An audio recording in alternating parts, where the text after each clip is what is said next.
హరే కృష్ణ. ప్రతిరోజు ఒక శ్లోకం మన జీవితానికి మార్గదర్శకం.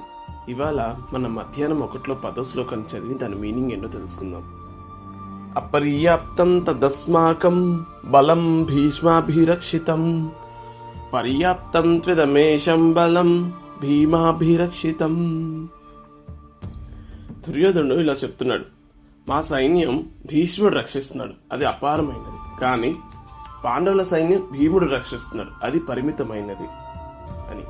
ఇక్కడ దుర్యోధనుడు తన సైన్యం బలాన్ని ఎక్కువగా చూపిస్తూ పాండవుల సైన్యాన్ని తక్కువగా చూపించడానికి ప్రయత్నిస్తున్నాడు.